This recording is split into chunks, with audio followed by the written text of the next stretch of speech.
durante los casi la mitad de una en la coach.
Hola, muy buenas tardes a todos y a todas. Les damos la bienvenida a Cineclub Salas Así de la Universidad de Chile en su modalidad online. Este es nuestro segundo cineforo que realizamos oficialmente este año.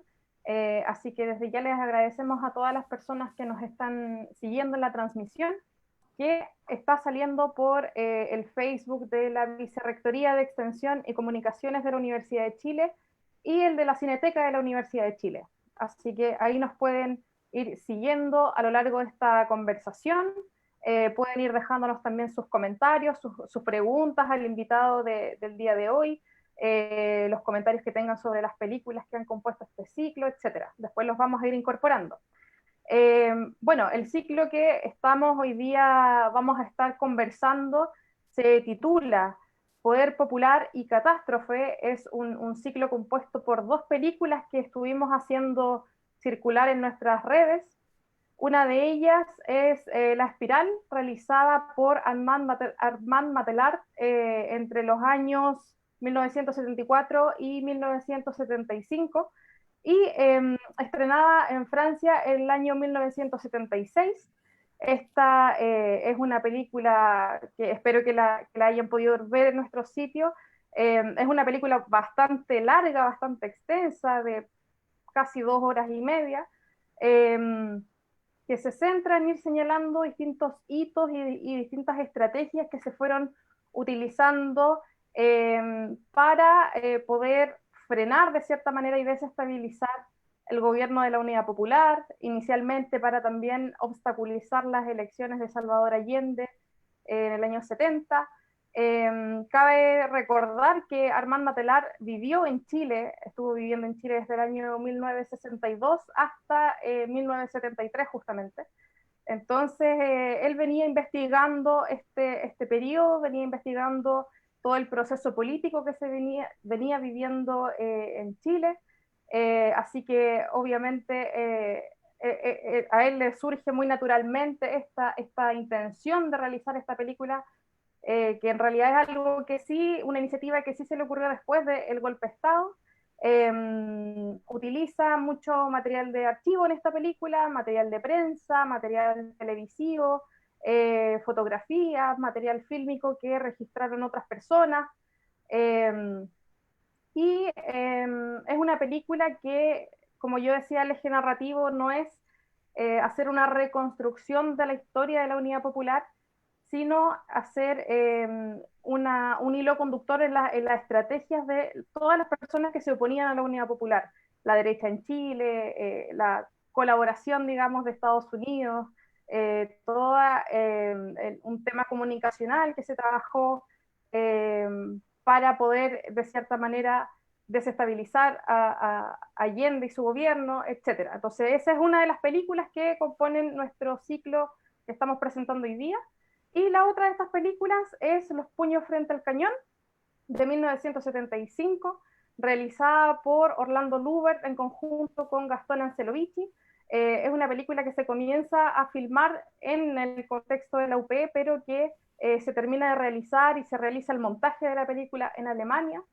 Y tiene un estreno en el Festival de Cine de Berlín justamente el año 1975. Esta película fue restaurada por la Cineteca de la Universidad de Chile el año 2010 y bueno, ahora la pusimos a disposición de manera online para poder realizar este ciclo. Eh, bueno, parto por mencionar que estamos en una fecha bastante particular. Se han estado conmemorando con distintas actividades los 50 años de la Unidad Popular. Sin ir más lejos, la Vicerrectoría de Extensión y Comunicaciones ha estado realizando varios conversatorios al respecto, que por si aún no los han visto, está el registro en el Facebook de la Vicerrectoría, así que aún pueden acceder allí a todas las actividades que se están realizando. Pero en este caso nosotros quisimos en nuestro cineclub, más que realizar una mirada historiográfica al tema, quisimos aproximarnos desde otro enfoque, desde un enfoque más bien filosófico, reflexivo en torno a los procesos de la historia, a cómo ha ido avanzando la historia de nuestro país, cómo podemos en el fondo reflexionar en torno a los procesos que hemos vivido desde hace varias décadas y que seguimos viviendo en nuestro presente. Así que ese es como el enfoque y la mirada que nosotros le quisimos dar a nuestra actividad. Y para eso invitamos a Sergio Rojas, que es filósofo, es escritor, investigador, es docente en la Universidad de Chile, en la Facultad de Filosofía y Humanidades y también en la Facultad de Artes. Así que le agradecemos mucho a Sergio que haya accedido a nuestra invitación de estar con nosotros hoy día. Él también nos acompañó previamente en nuestro cineclub cuando era presencial, así que bienvenido Sergio a la actividad, muchas gracias por haber aceptado estar con nosotros. Bueno, muchas gracias Valentina por la invitación y particularmente por la invitación a dialogar sobre estos dos documentales que me parece que son realmente un hito dentro del documental chileno en el marco del tema que aborda y además por la pertinencia, como tú señalabas, de discutir, de conversar sobre él en esta fecha. Exactamente. Bueno, entremos entonces en el análisis y conversación de estas películas que componen nuestro ciclo. Una primera cosa que me gustaría mencionar y que considero que es interesante y que salta mucho a la vista cuando uno ve estos documentales, es que justamente en estos documentales transcurren distintos tiempos. En el caso de Los puños frente al cañón, vemos que hay una reconstrucción de la historia del movimiento obrero, una historia que se remonta a comienzos del siglo XX. Vemos cómo se va desarrollando en ese tiempo, en esta época, en esta era, podríamos decir. Por otro lado, son películas ambas que se realizan en los años 70. Ahí también tenemos otro tiempo, creo yo, otro periodo. Tenemos el tiempo en particular de la UP, el tiempo del golpe de Estado en sí mismo. Creo que eso es como otro tiempo que podríamos rotular y caracterizar. Y también tenemos el tiempo presente, nuestro tiempo actual, que es desde donde nosotros podemos ver y analizar y tal vez reflejarnos en estas imágenes que componen estos documentales. Entonces, primero quería enfocar esta conversación en ese aspecto, ¿no? ¿Cómo podríamos relacionar estos distintos tiempos? Porque considerando que también nuestra propia historia ha transcurrido en tiempos que son muy distintos, en distintas décadas, incluso distintos siglos, y sin embargo pareciera que es una historia que nunca culmina y que se va repitiendo. Sí, mira, a mí me parece que, claro, como tú dices, a una primera percepción, uno inmediatamente tiene la idea, casi una especie como de sentido común, digamos, de que ambos documentales tratan de periodos distintos entre sí, pero además periodos de nuestra historia que son distintos al tiempo que nosotros estamos viviendo, ¿no? O sea, como tú dices o sugieres en tu comentario, habrían de alguna manera tres periodos, ¿no? Tres periodos de la historia de Chile que estarían bajo este rótulo, nosotros que ustedes han propuesto sobre poder popular y catástrofe, estarían de alguna manera relacionándose, pero también tensionándose. Ahora, yo creo que la primera cuestión es que el concepto de periodo es un concepto problemático. O sea, en cierto sentido es claro que nosotros estamos viviendo en un periodo que es distinto a lo que fue el periodo de la dictadura militar, cívico-militar y el periodo de la Unidad Popular. Pero ¿en qué sentido es distinto? Eso se hace problemático cuando lo que percibimos y lo que comenzamos a comprender es que hay un curso de los acontecimientos, ¿no? Un curso de los acontecimientos que llega hasta el día de hoy. Y no solamente en términos de una concatenación de acontecimientos que estableciendo, digamos, relaciones de causalidad. Entonces, claro, encontramos explicaciones de fenómenos más recientes en fenómenos muy anteriores. Pero no solo en ese sentido, sino que el concepto de periodo, en su sentido clásico, en la teoría, en la filosofía y la historia, el concepto de periodo supone los paréntesis de la época, ¿no? La época, etimológicamente, ¿no es cierto?, época es epogé, ¿no? Es un paréntesis que se cierra. Entonces, si nosotros asumimos que estamos en un periodo distinto al periodo que aborda, por ejemplo, el Espiral, la pregunta es, ¿en qué sentido ese periodo que aborda el Espiral se habría cerrado? como para poder decir que es un periodo distinto al nuestro. Eso ya nos plantea un problema, ¿no? Y si vamos un poco más allá, bueno, ¿en qué sentido el periodo que está narrando, los puños frente al cañón, también se ha cerrado, ¿no? Cuando yo diría que lo que ambos documentales de alguna manera proponen o sugieren es justamente esta continuidad, ¿no? Este continuo que llega hasta el día de hoy. Entonces, en ese sentido, yo diría que en ambos documentales hay, implícitamente, hay algo así como una concepción de la historia. No son documentales que están solo documentando una historia, documentando un periodo, sino que hay también una concepción de la historia. En ambos documentales, tanto en la manera como están narrados los acontecimientos, como también en algunos momentos explícitos, ¿no? En que el narrador se pronuncia de tal manera que abre hacia lo pendiente. Entonces, esa es una primera cuestión. O sea, creo que a partir del golpe militar, la historia de Chile queda partida en dos. Y en ese sentido hay algo que está todavía pendiente allí, ¿no? Incluso para la teoría historiográfica está pendiente. Eso por una cuestión, y por un lado. Y por otro lado, esta idea de que hay algo que se repite, de que hay una especie de, ¿cómo se podría decir? Claro, eso que se repite tendría que ver con la catástrofe, tendría que ver incluso con la derrota, ¿no? Yo creo que vamos a hablar de eso ahora, tendría que ver con la derrota, con el fracaso. Y entonces surge esta idea de que la historia se repite. Yo entiendo el sentido de esa idea, digamos, de esa propuesta. Sin embargo, yo tengo mis reservas respecto a esa idea. Creo que la idea de repetición, está incluso reñida con la idea misma de historia, con la noción misma de historia. Si la historia se repite, entonces no hay historia. Ahora, por cierto que estos documentales son muy fuertes, ¿no? en su contenido, en los hechos que están narrando, son muy fuertes. Y lo que los hace fuertes es la violencia.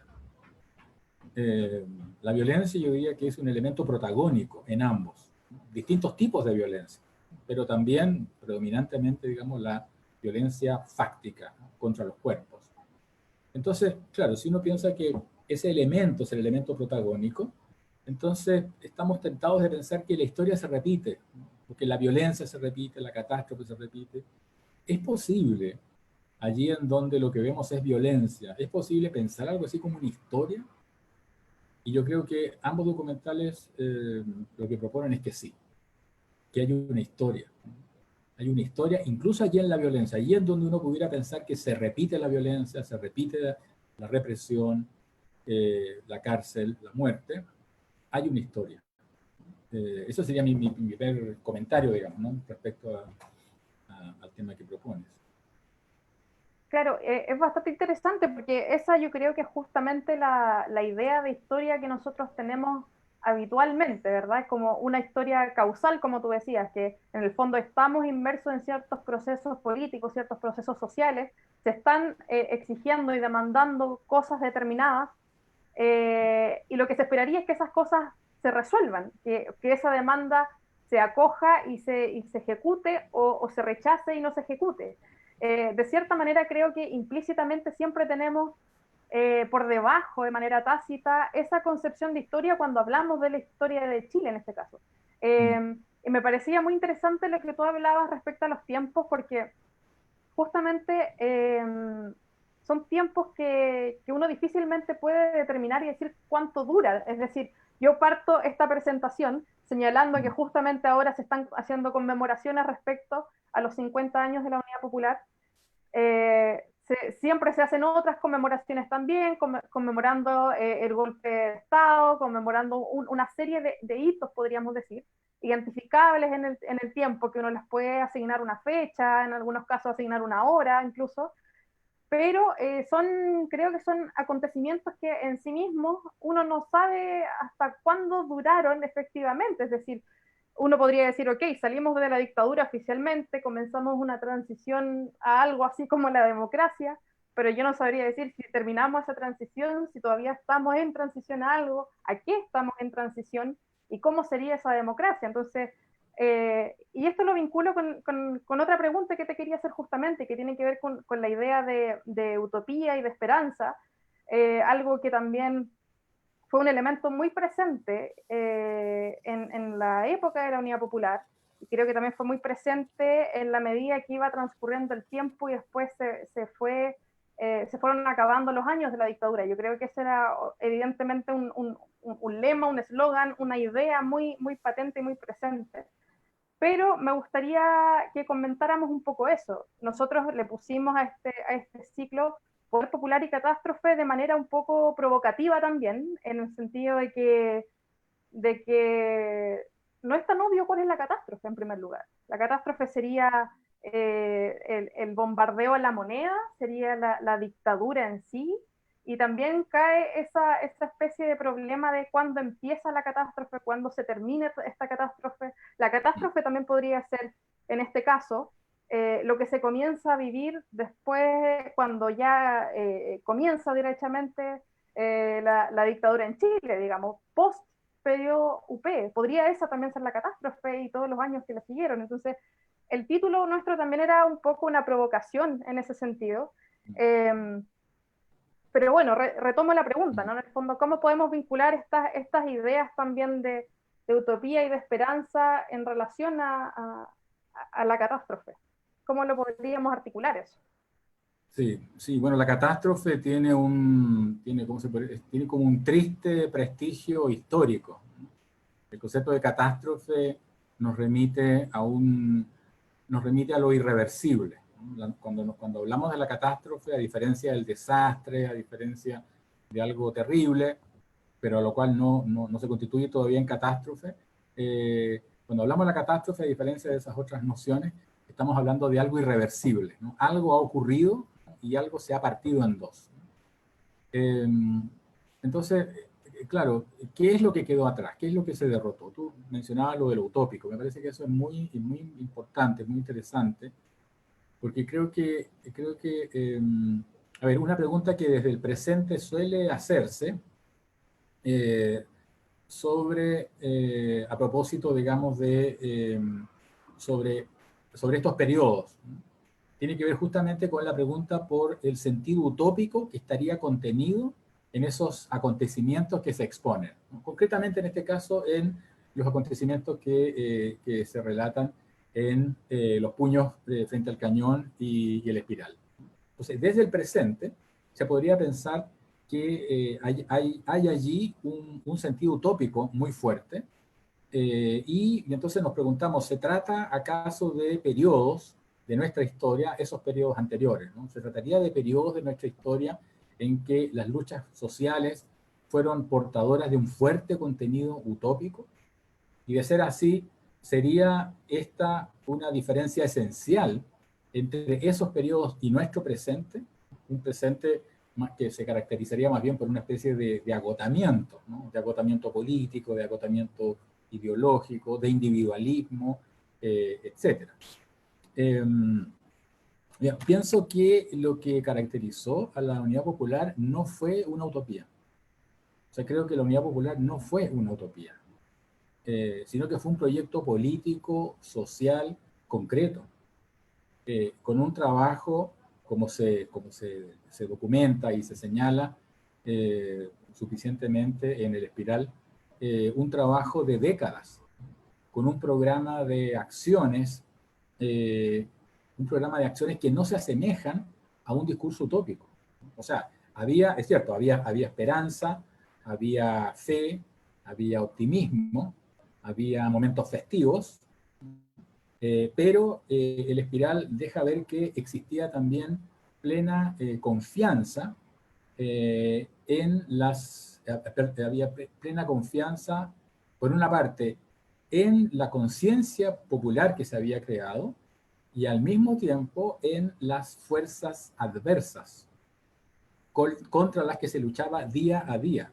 O sea, lejos de una confianza utópica en que algo así como el sentido de la historia está a favor nuestro. O sea, Eso no es una utopía. Creo que no había una utopía. Creo que más bien es desde el presente, ¿no? Y en esto concuerdo con algo que ha desarrollado el historiador chileno Pablo Aravena. Creo que es desde el presente que la unidad popular es vista como una utopía. Este presente que mira hacia el pasado. La unidad popular no es un tiempo en donde se haya estado mirando hacia el pasado, se miraba hacia el futuro. Entonces, hoy desde este presente miramos hacia una época en donde se miraba hacia el futuro y pensamos que era una época utópica, pero es un adjetivo que le cae a ese pasado desde el presente. Mucho menos, creo que mucho menos todavía, o mejor dicho, es mucho más claro todavía que en el periodo que aborda los puños frente al cañón, no hay una utopía. O sea, encontrar trabajo, comer, vivir con dignidad, no son una utopía, no constituyen una utopía. El objetivo esencial, por ejemplo, de los periódicos de los trabajadores, ¿no? Como aparece expuesto en el documental, era crear conciencia de clase. Es decir, había una clara conciencia de los recursos que debían ser creados paso a paso, ¿no? Trabajar día a día. Aparecen, ¿no es cierto?, recreadas, escenificadas en el documental, las conversaciones, ¿no? En la noche, conversando, llegando a acuerdos, los trabajadores. Entonces, creo que no podría hablarse de utopía. Lo que sucede, pero eso es distinto, es que los tiempos abordados por estos documentales, por cada uno de estos documentales, son tiempos que dan cuenta, como decía, de luchas que están llenas de futuro. Pero en Los puños frente al cañón es un futuro que surge del dolor y que surge de la lucha contra la explotación. No es utópico.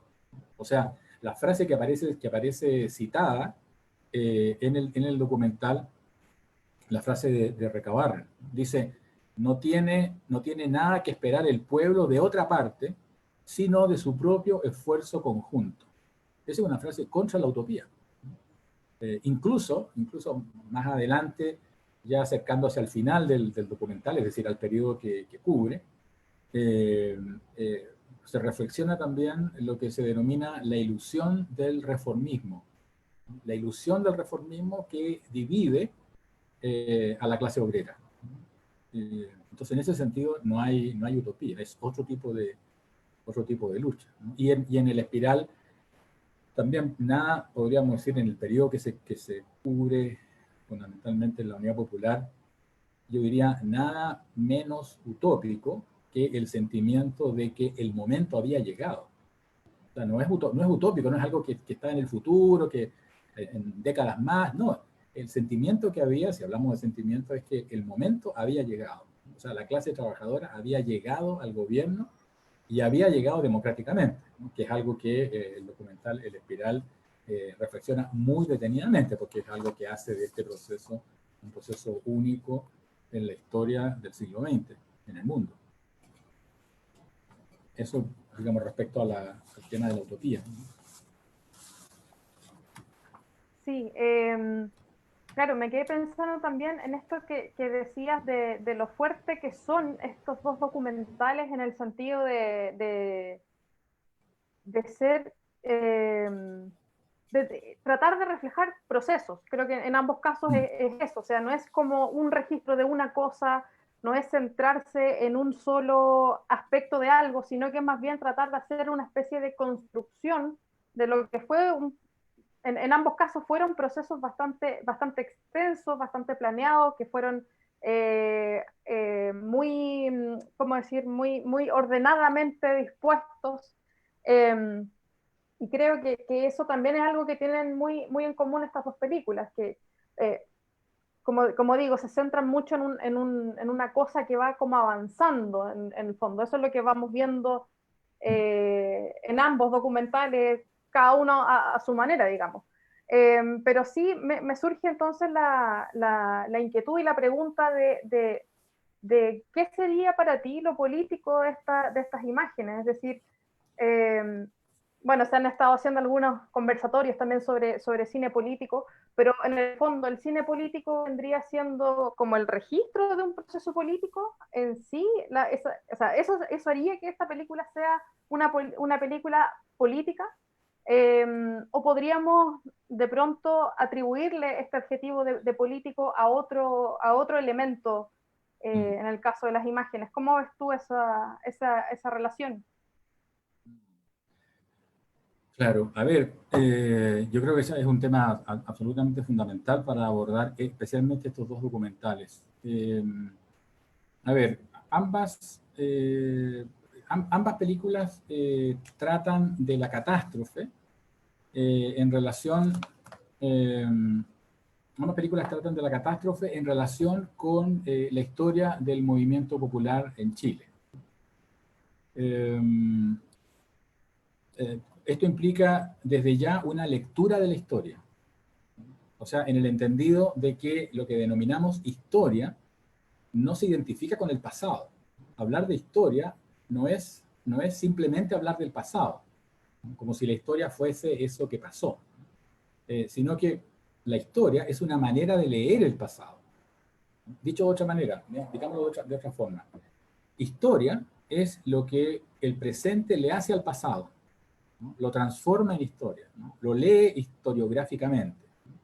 Por lo tanto, la historia implica leer el pasado, interpretarlo, resolver su sentido, o sea, determinar cuáles son los hechos relevantes, cuáles son los personajes, cuáles son las situaciones que tienen estatura histórica y cómo se relacionan entre sí estos acontecimientos, estos personajes, qué tipo de jerarquías establece. Eso no está dado en sí mismo, ¿no? De tal manera que sea cosa de ir y simplemente registrarlo, constatarlo, etcétera, ¿no? Sino que todo eso tiene que ver con la historia es una especie de economía de sentido, ¿no? Es una economía de sentido a la cual se somete el pasado. Eh, y entonces, finalmente, claro, lo que resulta de eso es una interpretación que nos dice de qué trata la historia. Entonces, en ese sentido, una determinada lectura de la historia de Chile podría decir que la historia de Chile es la historia de la progresiva consolidación de sus instituciones republicanas. Otra historia podría decir que es la historia del progreso, o de cómo nuestro país se va incorporando a la noción europeizante de civilización, etcétera, ¿no? Todo depende, los hechos parecieran ser los mismos, pero la manera como se los organiza es diferente. Entonces, yo diría que allí hay o sea, en ambos documentales hay una lectura de la historia. Ahora, y en ese sentido, ¿qué clase de mirada histórica sobre lo político hay? Yo diría que es una historia, y no es solo una historia política de Chile, ¿no? Sino que es la historia de lo político. Decíamos al comienzo de la conversación que un elemento protagónico, terriblemente protagónico en ambos documentos es la violencia de todo tipo. Entonces, la pregunta que nos hacíamos en ese momento, ¿no es cierto?, es cómo puede leerse históricamente la violencia. ¿Cómo puede haber una historia en los hechos de violencia? Bueno, planteado en relación a lo político, la pregunta sería, ¿cómo es que la violencia se transforma en algo político y no permanece en algo prepolítico, ¿no?, o al margen de lo político? Yo creo que ese es un tema que está abordado, ¿no?, en ambos documentales. O sea, podemos interrogar a ambos documentales sobre esta cuestión. Y creo que ahí aparecen diferencias importantes entre ambos documentales, ¿no? Una que me parece especialmente relevante respecto a este tema, y que es algo, digamos, manifiesto para el espectador, es que en Los puños frente al cañón, por ejemplo, se trata en principio podríamos decir, de una confrontación entre propietarios y proletarios, entendiendo aquí proletarios en un sentido técnico, ¿cierto?, individuos que para subsistir solo tienen su fuerza de trabajo, ¿no?, para vender. Bueno, este conflicto exhibe un carácter binario un carácter binario que se señala desde el mismo título de la película, los puños frente al cañón. Ese binarismo está ya desde el título señalado. Y recorre de manera radical todo el documental. Ahora bien, lo recorre de manera tan radical que la idea de democracia parece casi ausente. Y esto es muy interesante porque implica a mi juicio, implica una lectura de la política misma. Por ejemplo, como decía recién, la labor de alguien como Recabarren será fundamental en el trabajo de crear conciencia de clase, una conciencia de clase de los trabajadores para constituirse en sujeto político. Entonces uno puede decir, claro, es un trabajo político, pero es un trabajo que consiste en transformar en sujeto político un sujeto que desde otra mirada podría ser simplemente víctima. Víctima, explotado, generar sentimientos de solidaridad, de humanitarismo, ¿no? Luchar por él, en nombre de él, hablar en nombre de él. Otra cosa es constituir a ese propio sujeto, que es el cuerpo del dolor, de la explotación, del sufrimiento, constituirlo en sujeto político. Eso es algo que el documental Puño frente al cañón hace. O sea, va relatando cómo se constituye en sujeto político un sujeto que es víctima, ¿no?, de la violencia y de la explotación. Entonces, el relato y la puesta en escena del conflicto es algo, bueno, fundamental a lo largo de todo el documental. Por ejemplo, la escenificación, la recreación de la matanza de San Gregorio, el año 20, me lo comentaba hace unos días atrás, el mismo Orlando, fue protagonizada en buena medida por pobladores de la misma zona. Entonces, vemos, en ese sentido, en el documental, vemos a los trabajadores dialogando entre sí, organizándose, y la democracia como forma política del país parece ser algo lejano. Incluso la música que acompaña, y aquí también hay una diferencia importante entre los puños frente al cañón y la espiral, la música que acompaña el relato durante casi intermitentemente la película, contribuye de alguna manera a la lectura de una historia de la lucha contra el mal, lo cual no significa que sea el bien contra el mal, es una lucha contra el mal. O sea, contra la represión, el castigo, la muerte. Incluso señala muy precisamente el momento en que surge la noción de el problema obrero. Entonces, claro, en ese sentido uno diría, bueno, la violencia recorre esto de principio a fin, el mal recorre el documental de principio a fin. Sin embargo, algo ha sucedido entre el inicio de la película y el final de la película. Algo pasó, ¿no? Por eso que no creo esto de que la historia se repite. Algo pasó, y lo que pasó fue la progresiva constitución de los trabajadores como sujeto político a partir de la conciencia de clase. Eso es algo que efectivamente ocurre a lo largo del documental. Incluso me atrevería a decir que Los puños frente al cañón tiene un solo gran protagonista, que es la clase obrera. Y la dirección que queda señalada en la película, la dirección histórica que queda señalada en la película, es la unidad como condición del triunfo.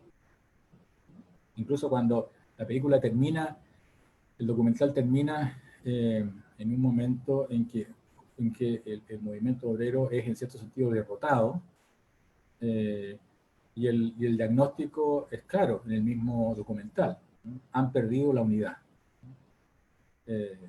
Bueno, todo eso una vez más nos refuerza la idea de que no se trata de una utopía. En cambio, en el espiral, los protagonistas son varios. Son distintos, ¿no? El pueblo es un sujeto muy complejo. Entonces, como digo, en general son varios los protagonistas que establecen entre sí relaciones de alianza, de colaboración, de confrontación, etc., ¿no? O sea, el espiral expone y reflexiona un proceso muy complejo. El mismo documental señala en un momento a qué se debe el título, ¿no? Dice, se trata de una espiral ascendente hacia la explosión. Esa espiral, ¿no es cierto?, describe no solamente un movimiento, sino que describe un movimiento en el que se van relacionando distintos actores, incluso actores que desde una mirada externa y desinformada podrían parecer adversarios, incluso adversarios entre sí. Entonces, en cierto sentido, yo diría que el espiral continúa, ¿no? Continúa la historia de los hechos narrados en Los puños frente al cañón, ¿no? O sea, la explotación de la clase obrera y campesina y el proceso por parte de los trabajadores de constituirse en sujeto político. Sin embargo, en el espiral, el conflicto está de alguna manera instituido. El conflicto está tramado social y políticamente. O sea, se exponen una serie de acontecimientos que explican las expectativas populares y su expresión activista, cultural, pero también institucional. O sea, eh, son las expectativas populares de un sujeto que se constituye al interior de un régimen político democrático. Y ese es un tema fundamental, ¿no? En el segundo, lo que podría llamar el segundo documental, ¿no? La confianza en la democracia. Lo que relata el segundo documental es la confianza en la democracia. Incluso a propósito de lo que planteabas hace un rato respecto a la catástrofe. Si uno entiende la catástrofe como derrota, en la catástrofe, ¿a quién le ocurrió la catástrofe? Si hubo algo así, esto es algo que se discute, no hay consenso, pero si el golpe puede ser leído como la consumación de una derrota, la pregunta es, ¿qué es lo que fue derrotado? Uno podría decir, lo que fue derrotado fue la democracia.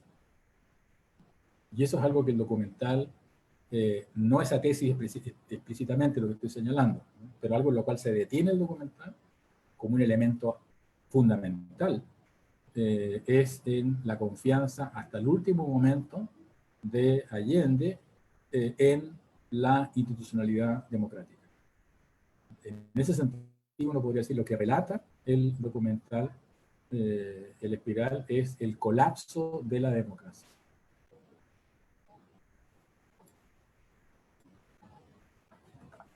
Sí, me acordé mientras te escuchaba de una parte de los puños frente al cañón hacia el final, en realidad. A propósito de esta idea de la historia repetitiva, que explícitamente se dice en ese documental que como una pesadilla los hechos se repiten una y otra vez. Y un poquito más adelante dice, después de cada disparo y cada golpe hay una nueva lección, ¿no? En el fondo, como reforzando un poco esta idea de algo que se podía consumar y que no se consuma, y que en el fondo a eso yo también aludía con esta noción de la historia repetitiva, como a algo que incluso el mismo documental hacia el final lo instala. De hecho, me parece muy interesante que Los puños frente al cañón parte con una secuencia que está en los primeros 5 minutos y que es la misma que vemos al final. No sé si te acuerdas de esa parte, pero que ahí hay un registro de audio que nosotros escuchamos, que es por parte de la Junta Militar, y que se dice en ese audio cómo es que la mayoría de los chilenos y chilenas respaldan esta manera de salvar a Chile, de volver a traerlo a una normalidad constitucional, que en el fondo es una lucha por la libertad de los chilenos, para no caer en un régimen marxista y comunista, que el propósito finalmente es devolver la normalidad a todo el país, y que eso se está haciendo en pos de un deseo que la mayoría de los chilenos tienen, y que la mayoría de los chilenos avalan y apoyan esa idea de salvación que propone la Junta Militar. Pero, sin embargo, al mismo tiempo, y eso es algo que la película lo tensiona desde el comienzo. Mientras nosotros escuchamos esas palabras, las imágenes que vemos son imágenes que precisamente van por el lado opuesto, son personas que están siendo detenidas, que están siendo amontonadas, que se les tira una encima de otra, pasa un militar caminando encima de ellos, etcétera. Entonces, mientras se nos dice que se nos quiere salvar de una dictadura, literalmente se dice eso, vemos estas imágenes que en el fondo son una tesis clara de la película de cómo se posiciona frente a esta tensión que instala en los primeros 5 minutos, y esa es una secuencia que vemos al final, es decir, cuando ya hicimos todo el recorrido por la historia del movimiento obrero, como decías tú, esta historia de los obreros que finalmente se constituyen en una toma de conciencia, y que es algo que finalmente ocurre, digamos, en la película. Pero al final vemos nuevamente esta idea de tensionar en términos narrativos lo que supuestamente se promete, y al mismo tiempo esto de lo que vemos. Y creo, a mí me pareció cuando vi eso, que es una cuestión, un fenómeno tremendamente vigente. Creo que es medio imposible vincularlo con la historia reciente en Chile, desde el año pasado, en donde hemos visto que hay una gran desconfianza en la palabra dicha en el fondo de nuestras autoridades. Hay una gran desconfianza en que si nos dice que algo va a ser por mejor del país, o que va a ser por nuestro bien, o que va a ser, o que este es el camino a seguir, hay una gran desconfianza de que eso sea así realmente. Y creo que es algo que se ha dado mucho desde el año pasado hasta ahora con el estallido social que hemos estado viviendo. Y me llamó mucho la atención esa desarticulación que plantea los puños frente al cañón entre una palabra dicha y las imágenes que vemos. Lo que se nos dice discursivamente versus lo que nosotros constatamos por las imágenes vistas, por una historia que está ocurriendo ante nuestros ojos, que no tiene una coherencia con lo que se nos está diciendo. Eso me pareció un elemento tremendamente vigente y tremendamente contemporáneo. Y en ese sentido sí te quería preguntar entonces si tú consideras que estas películas tienen una vigencia, si te parecen que sean actuales en relación a lo que nosotros también hemos venido viviendo, y en qué sentido podrían ser vigentes o actuales para ti. O sea, creo que son películas no actuales, no porque lo sean o no lo sean, digamos, porque es un término que en general no uso mucho. Me produce cierta reserva el término actualidad, prefiero el término presente. Y creo que tienen una vigencia, ¿no? Creo que tienen una vigencia en el sentido de que podrían, digamos que son documentos, ¿no es cierto?, fundamentales respecto a una pregunta respecto a nuestro presente en una perspectiva histórica. Pero hay diferencias fundamentales, y yo creo que esa diferencia entre lo que están narrando, entre lo que ocurre, entre los relatos que tienen lugar en cada uno de los documentales y lo que acontece en nuestro presente, creo que esa diferencia es justamente lo que les da vigencia, ¿no? Porque, claro, vemos en los dos documentales y hoy día las imágenes, ¿no es cierto?, del año pasado.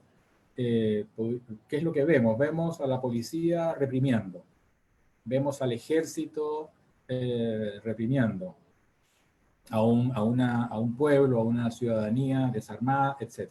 Bueno, si nos quedamos con esa imagen, si nos quedamos con ese, ¿cómo se podría decir? Si nos quedamos con la dimensión fáctica, concreta de la violencia, diríamos, la historia se repite.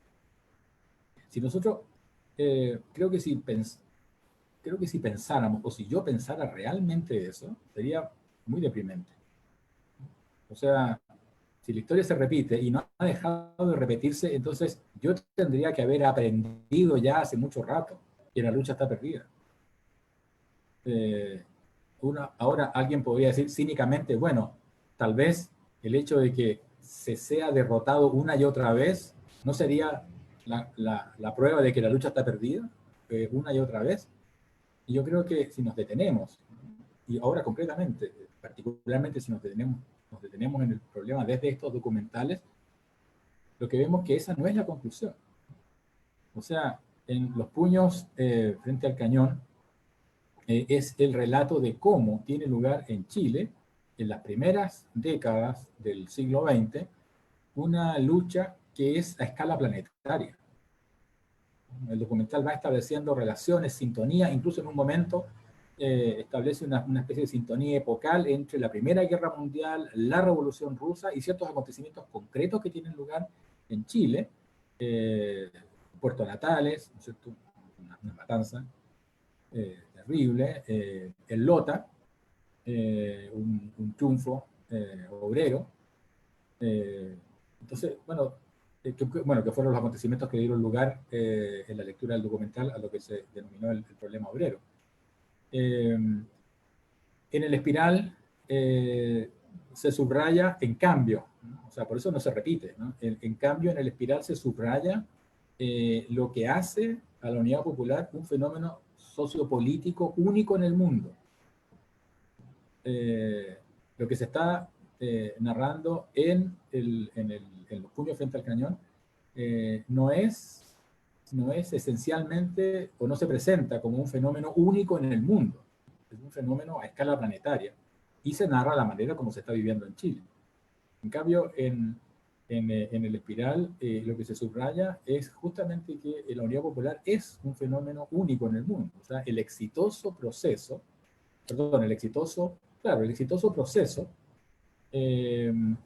que permitió o que permitiría o que iba a permitir, ¿no?, pasar del capitalismo al socialismo por la vía institucional. O sea, en el primer documental estamos lejos de esto, pero no es que la historia vaya hacia otro lado, estamos históricamente lejos de esto, pero esto no habría sido posible sin lo que se narra en ese documental. O sea, Allende creyó, no solamente creyó en la justicia social que iba a ser posible desde un gobierno socialista, sino que lo que creyó fue que todo eso iba a ser posible en el marco legal de la Constitución. Ahora, en esta diferencia, ambos documentales en cierto sentido se complementan. O sea, como creo que lo decía hace un rato, en Los puños frente al cañón se narra el proceso que hizo históricamente posible aquello que narra el Espiral. Por lo tanto, la diferencia entre ambos documentales tiene que ver esencialmente con el tiempo que en cada caso se está narrando, pero son tiempos distintos de una misma historia que está en curso, que es la historia, como decía recién, es la historia de la política en Chile, no solo una historia política, sino que es la historia de la política en Chile. Y ahí me parece que la violencia, o sea, vuelvo al problema que señalaba hace un rato, ¿no? ¿Cómo aprender de la violencia? En Los puños frente al cañón, la violencia se ejerce, en cierto sentido, fuera de la política. O sea, es la necesidad la que conduce a los trabajadores, la necesidad concretamente, ¿no es cierto? No un plan político, es la necesidad la que conduce a los trabajadores hacia la Pampa Nortina, jornadas de trabajo que van entre los 12 y las 16 horas diarias, donde trabajan niños, todo eso se ve también en el documental. Se les paga con fichas que solo pueden cambiar en los almacenes que dependen de la misma, que tienen el mismo propietario. Las manifestaciones son reprimidas con las armas. La explotación, como dice el narrador de Los puños frente al cañón, la explotación es literalmente hasta la muerte. Luego se inventa en Alemania el salitre artificial. Los trabajadores regresan al centro del país, llegan, dice el documental, a las calles de Santiago. O sea, se trata de un proceso en que los individuos están sometidos a lógicas económicas, policiales, que en cierto sentido transcurren fuera de la política. Por supuesto, son lógicas que hacen posible, que son la condición de posibilidad de la escena política, que en sí misma parece exhibir más bien un capítulo de progreso, pero tiene este capítulo oscuro. En cambio, en el Espiral, lo fundamental es la confianza de los sectores populares en la democracia. Y por eso decía recién, lo que narra el Espiral es la derrota de la democracia. Ahora, ¿qué es lo que qué es lo que se aprende de la violencia? Porque, a ver, creo que al inicio, o casi al inicio, de Los puños frente al cañón, se señala, creo que de entrada, ¿no? Se señala que lo que aborda este documental es la historia del movimiento obrero, precisando que algo así como se trata de una historia que no se enseña en los colegios. Eso, eso es muy importante, ¿no? Esa observación, ¿no? Es decir, se anuncia que vamos a asistir a acontecimientos que son ajenos al relato establecido, al relato instituido, ¿no? A esa historia consagratoria, digamos, del pasado de la nación. Ahora, ¿por qué no se enseña en el colegio? No se trata, o sea, lo que pudiera pensar una mirada ingenua, no se trata de acontecimientos simplemente ignorados, ¿no? O acontecimientos olvidados, o desconocidos, torpemente desatendidos, digamos, sino que se trata de hechos que son extraños a la lógica conforme a la cual se ha articulado la historia de la nación. O sea, en lo esencial, ese pasado oscuro, oculto, consiste en la historia de la violencia. O sea, en la violencia como la condición fáctica de la historia oficial. O sea, la historia de la violencia no se enseña. Uno podría decir, uno podría razonar de la siguiente manera: claro, no se enseña porque ¿qué se puede aprender de la violencia? Más allá de que es mala, digamos, ¿no? Que no se debe hacer, que ojalá sea posible evitarla. Yo creo que este es precisamente el asunto fundamental que propone Los puños frente al cañón. Mostrar que en la violencia existe un relato, que hay un relato posible, y que no consiste solamente en la violencia en situaciones excepcionales, en momentos en que las cosas se salen de control, en excesos, etcétera, sino que justamente la violencia ha sido una condición estructural del desarrollo, incluso de la civilización. Yo creo que ese punto, para mí, por lo menos, es un elemento clave en la lectura de los puños frente al cañón. O sea, el hecho de que la violencia hace historia, no solamente como una constante. Por eso que tal vez habría que volver, habría que examinar por qué el final, ¿no? El final del documental. Creo que tendría que volver. Tengo que volver a ver ese final. Claro. Mira, me llamó mucho la atención una cosa que creo que antes también la mencionaste en otra de los comentarios, que es esta idea de la conciencia de clase, en el caso de Los puños frente al cañón, que es un elemento muy presente y que se le da mucha relevancia como una especie de solución al problema, ¿no? La solución al problema es la conciencia de clase. De hecho, acá anoté una parte exacta de la película en donde se dice: gota a gota el agua termina por romper la piedra. Del mismo modo, las ideas, la crítica sostenida al capitalismo, van desgarrando el velo que la clase dominante tiende sobre la realidad. Entonces, acá una cosa que considero yo que llama la atención en este documental es que pareciera ser que es una lucha bastante clara, entre comillas, en el sentido de que hay una identificación de un problema, que es el capitalismo, y hay una identificación de una solución, que es la conciencia, y eso pareciera ser como cosas identificables y muy concretas como propuestas. Incluso hay algunas entrevistas ahí que refuerzan un poco esa idea y que hablaban justamente de Recabarren como una persona muy clara, muy convincente. Decían ahí que es una persona que todos los pobres le pueden entender, que no anda con demagogia, sino que él es concreto en decir cuál es la raíz de los problemas. Y a propósito de la pregunta anterior que yo te hacía sobre la vigencia o no de esto que vemos en los documentales, me llama la atención esa claridad que vemos acá, que posiblemente en una película como El Espiral no es no es tan clara esa identificación de este es el problema y esta es la solución. Y quizás hoy en día, en la manera de vivir nuestra política y nuestra historia y realidad política y contingencia política, creo que tampoco es tan claro decir este es el problema y esta es la solución. Entonces, sobre todo que nosotros hoy en el presente lo estamos viendo ya habiendo transcurrido la dictadura y habiendo vivido los efectos y las consecuencias culturales que también nos dejó, más allá de los hechos concretos que pudieron ocurrir en este periodo.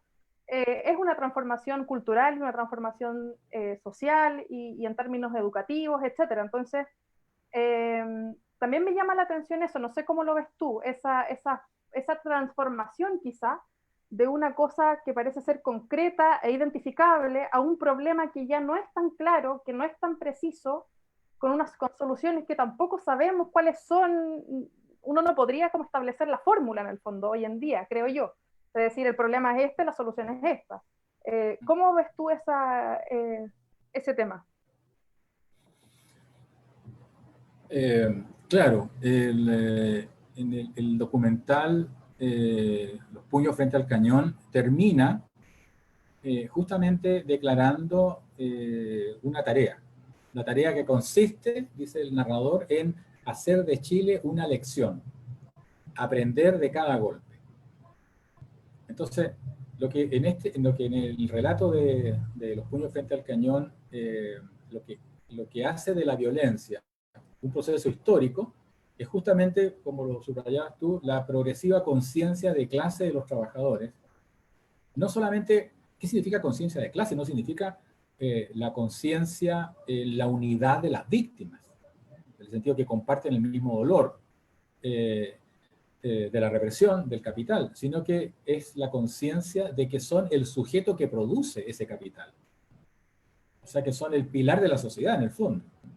Entonces, lo que Los puños frente al cañón muestran es que la violencia surge, es que de la violencia surge un aprendizaje, y que ese aprendizaje es político. Lo que se aprende es la política. La política es lo que se aprende, lo que aprende este sujeto. Ahora, eso tiene que ver con un periodo bien determinado desde el punto de vista de lo que son el desarrollo de las fuerzas de producción. Ahora, en el Espiral, como tú dices, la situación es mucho más compleja. Bueno, es un documental que se elabora en el mismo tiempo del cual está dando cuenta, ¿no? A diferencia de Los puños frente al cañón. Bueno, y en ese sentido el narrador del Espiral, el narrador no sabe, digámoslo así entre comillas, no sabe cómo continuarán los hechos. O sea, no sabe en qué ni específicamente cómo se va a convertir el país décadas después. Ahora, considerando eso, no deja de ser impresionante la vigencia que tiene la lectura que el Espiral hace de ese tiempo inmediato, ¿no? con el cual se enfrenta. Bueno, sin embargo, me parece que el desenlace del Espiral es una situación de colapso. O sea, a propósito del título de este ciclo, ¿no? O sea, creo que la película nos deja ante una especie de catástrofe irreversible. Catástrofe irreversible no significa que vamos a vivir en la catástrofe, significa que esa catástrofe ya no se puede revertir, ¿no? Que habrá que el paso es hacia adelante, ya nunca hacia atrás. Entonces, si se habla de una derrota, la pregunta es, ¿qué es lo que fue derrotado el 11 de septiembre del 73? ¿Acaso la izquierda política? ¿La coalición de gobierno? ¿Los trabajadores? ¿Qué, el pueblo? Me parece que, como decía recién, que lo que fue, siguiendo lo que yo diría que es la tesis de lectura del Espiral, lo que fue derrotado fue la democracia chilena. Es decir, lo que fue derrotado fue la vía chilena al socialismo. No fue derrotado el socialismo, sino la vía chilena al socialismo. Y por lo tanto, si hay algo así, como un aprendizaje en el Espiral, o sea, si cabe pensar en ese documental algo así como una producción de memoria, a la cual podamos y debamos recurrir hoy en el presente, esa tendría que ver justamente con el colapso de la democracia, que un colapso que trasciende al gobierno de Allende. El mismo documental señala que en el fondo el fracaso o la derrota la interrupción del proceso popular es algo que se viene fraguando con anterioridad al mismo gobierno de la Unidad Popular. Por otra parte, las demandas y las expectativas de la clase trabajadora, particularmente las representadas en la coalición de gobierno, en la Unidad Popular, pone concretamente en cuestión el orden establecido del capitalismo, lo cual genera un miedo en la burguesía, en la burguesía y en la pequeña burguesía. Eso en el documental también aparece, o sea, se detiene en ese punto. Particulares en sus autos cargados, cruzando la frontera, una vez que ya es inminente, o sea ya concretado el triunfo del gobierno popular, la gente empieza a salir, ¿no? A arrancar. Por otra parte, los medios de comunicación, que es un tema que a Matelar le interesa especialmente, ¿no es cierto? En los medios de comunicación se señala ahí que en ese momento de 64 diarios existentes en el país, 54 pertenecían a la oposición. Entonces, los medios de comunicación implementan una campaña destinada a provocar incertidumbre en la población ante una especie de caos inminente. ¿Qué tenemos ahí entonces? Miedo. Bueno, este es un tema que ha desarrollado, ¿cierto?, Naomi Klein a propósito de la estrategia del shock. Entonces, ¿qué es lo que aprendemos del Espiral? ¿Cuál es esa memoria? Me parece que sería verosímil decir que se trata de la memoria del miedo. O sea, la democracia, y con ella las expectativas de la clase trabajadora, la democracia fue derrotada por el miedo. El miedo de la burguesía a perder sus privilegios, miedo que comienza con el inminente triunfo de Allende en las urnas. El acontecimiento, el documental da cuenta, se detiene en el asesinato del general Schneider.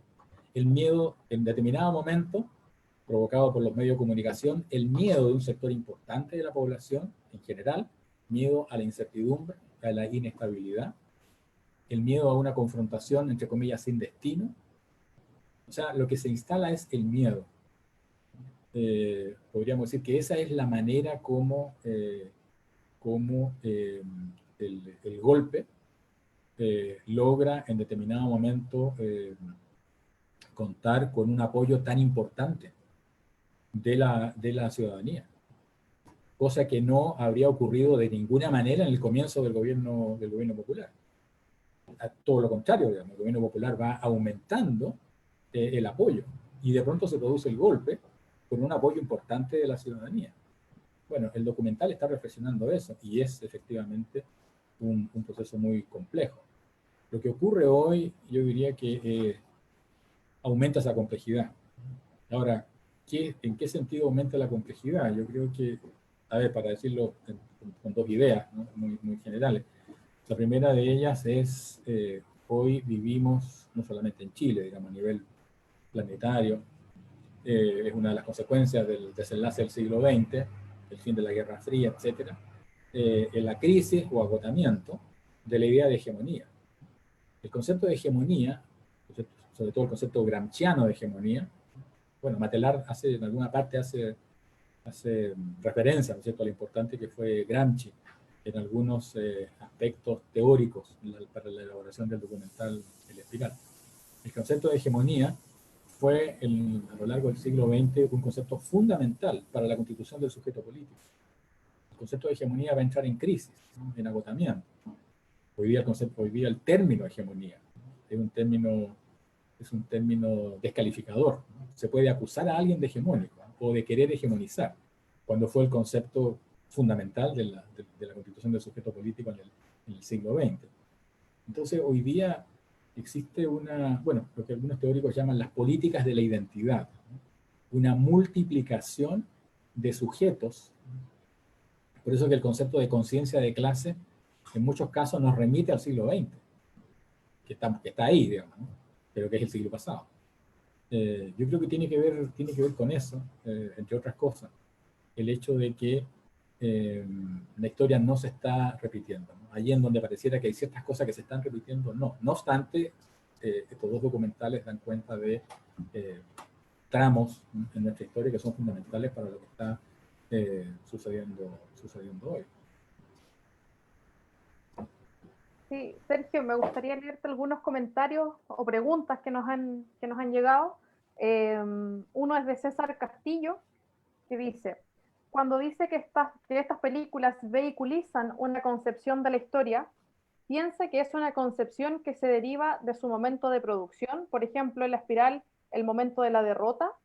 ¿Qué concepciones de la historia cree que son vehiculizables, incluso preferibles críticamente en el documental hoy?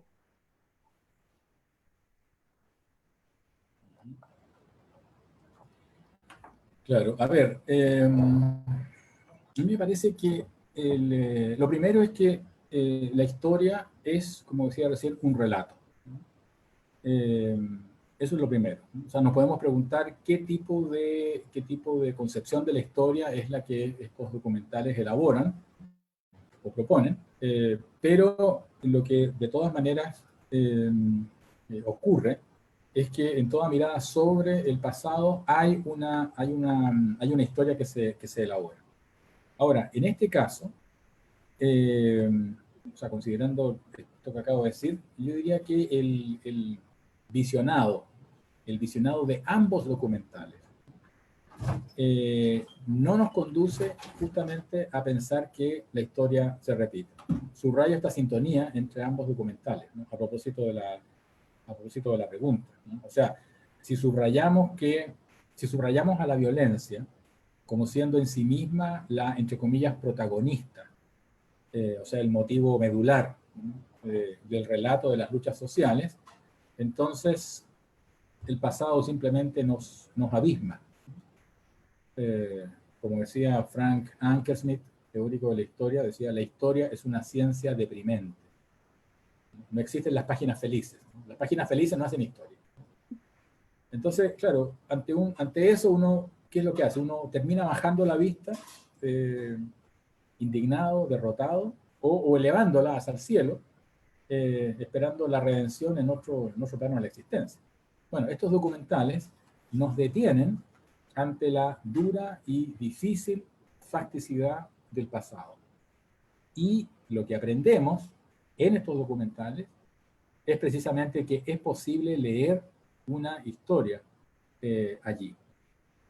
¿Eso qué significa? Significa que ambos documentales están trascendiendo su tiempo.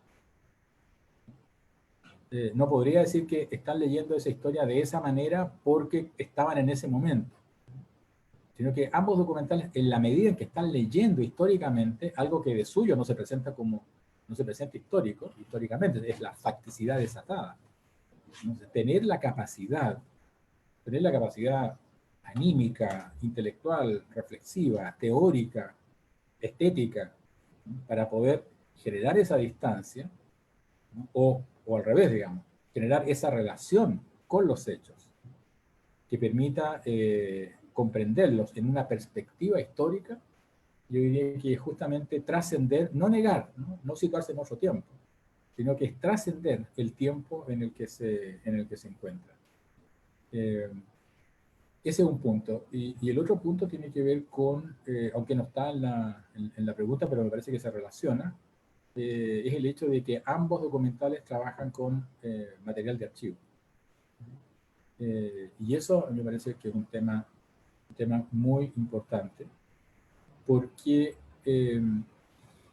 a ver, ¿en qué sentido? Porque esto me limita a enunciarlo, tal vez después si tenemos tiempo podemos retomarlo inmediatamente, pero por si hubiese otra pregunta, pero señalo desde ya como algo importante, en el sentido de que el archivo es un recurso, o sea, el recurso al archivo desde una determinada disciplina teórica, investigativa, es insoslayable, ¿no? Es imprescindible. Pero ¿qué es lo que ocurre? Lo que ocurre es que habitualmente los elementos, la información extraída del archivo, es incorporada al discurso del investigador, ¿no? Del historiador, del sociólogo, etc. O sea, la información se hace parte de un relato. ¿Qué es lo que ocurre, en cambio, en una película documental como las que comentamos ahora? Las imágenes constituyen un cuerpo con una especificidad propia. que se resiste, de alguna manera, a su completa inscripción en la narración. Me refiero a que las imágenes comportan una materialidad que no puede ser del todo subsumida en el discurso histórico. O sea, me refiero a lo siguiente, ¿no? y lo dejo ahí por ahora. El relato histórico da cuenta de lo que sucedió, entendiendo que eso no es ingenuo, sino que ya hay ahí una elaboración. Pero el relato histórico da cuenta de lo que sucedió y establece relaciones de causalidad entre esos acontecimientos. Las imágenes dan cuenta del así de lo que sucedió. Ese así es irreductible. Incluso en muchos relatos historiográficos, el así puede ser intrascendente. ¿Cómo puso la mano? ¿Cómo iban vestidas las personas? ¿Qué cara tenía cuando dijo esto o dijo esto otro? Te dice que levantó el brazo, ¿qué tan alto lo levantó? Todo eso es intrascendente. Sería salirse del tema, ¿no es cierto? Que un estudiante le pidiera al profesor de historia en el momento que está relatando un acontecimiento, le dijera, ya, cuando dijo eso, ¿cómo lo dijo? ¿Gritó? ¿Lo dijo en voz alta o gritó? En fin. Bueno, pero todo eso, el así de los acontecimientos aparece. Lo vemos en el documental, ¿no? Incluso en un momento de los puños frente al cañón. El narrador dice, en las viejas cámaras van quedando registradas las formas, las caras, las sonrisas de la clase dominante, el ritmo, la nueva música, ¿no? O sea, una forma de vida. Entonces, claro, hay una lectura de la historia, pero en esa lectura de la historia se incorpora este elemento que habitualmente no va en la historia, ¿no? Que habitualmente resulta intrascendente desde el punto a la hora de comprender la historia. Aquí no resulta intrascendente. Claro. Sí, bueno, te adelantaste justamente una pregunta que tenía relación con eso de los materiales de archivos utilizados en las películas versus las películas en sí mismas, siendo un archivo que posteriormente puede quedar a y estar dispuesto a una reinterpretación también. Eh, bueno, efectivamente tenemos más comentarios, más preguntas acá. Hay una de Hernán Fontecilla. A Sergio dice, a partir del supuesto, no del todo exacto, de que muchos de nosotros provenimos de la clase obrera, ¿de qué manera puedes vincular lo relatado en el documental Los puños frente al cañón y lo ocurrido a partir del 18 de octubre pasado en cuanto a un eventual sometimiento a una clase dominante y coordinada con la clase política, que pudiera ser un subconjunto de la otra?